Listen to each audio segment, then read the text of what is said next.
So ngayon, mga araw sa inyong lahat mga paps, and welcome back sa ating channel, no. So meron tayong tanggap dito isang Sony for 55 inches.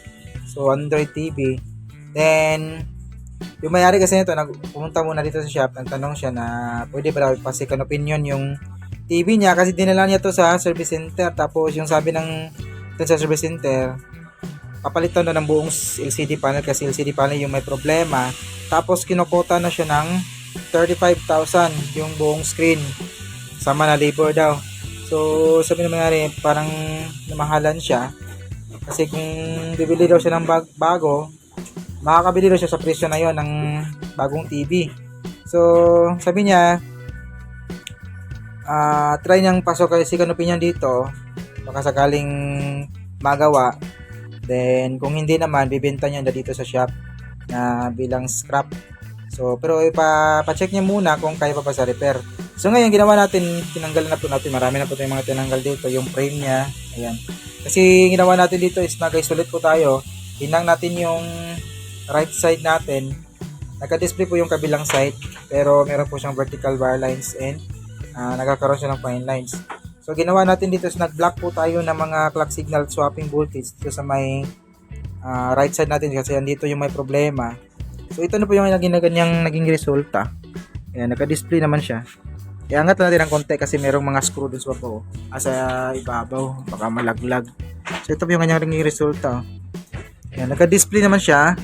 Walang vertical bar lines, merong kunting fine lines sa may right side kung saan tayo nag-block or nag-disable.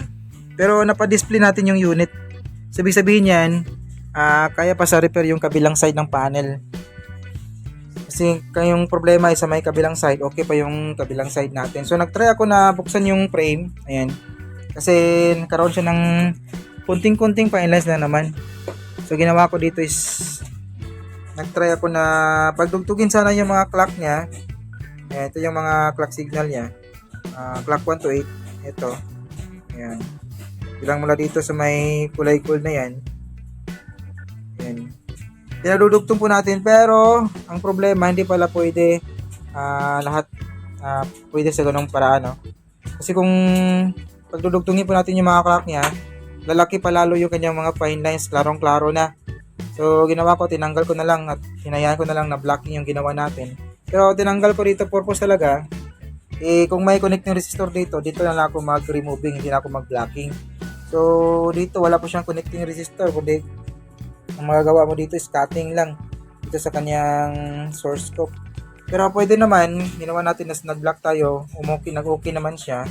So yun nga, bala ko sana pagdudugtungin yung binagdugtungan natin yung kanya mga clock na papasok sa may source scope, pero naging visible na po yung lalo yung kanyang fine lines. So inobserbahan po natin ng mga ilang oras, hindi naman bumalik yung problema. Okay naman siya. So continue po natin yung ating pagtitest hanggang sa makita natin na okay na siya, pwede na nating i-release yung unit, no. Ayan. So ewan ko lang kung bakit di nag-repair yung service center nito. Kasi dahil sa mga service center is palit talaga ng buong board, eh. Replace po yan, hindi po yan sila mag-consider na mag-repair. Sa kanila is replacement talaga, palit lahat. Well, okay naman yun, kaso nga lang namahalan yung may-ari, medyo may kamahalan. So ngayon dinala dito, nagawa pa natin ng paraan, pero hindi na rin masiguro na tatagal din yung ganitong repair kasi nga kahit brand new nga siya, nasira, lalo na kapag nadaanan na ng repair, no. So pero at least meron naman tayong 3 months warranty sa mga binibigay sa mga customer natin. So ito lang yung gusto kong i-update sa araw na to, and sana kahit pa paano may nakuha ko yung i-testing ginawa ngayon. May God bless always, and this is your service warranty. See you in our next video. Bye bye.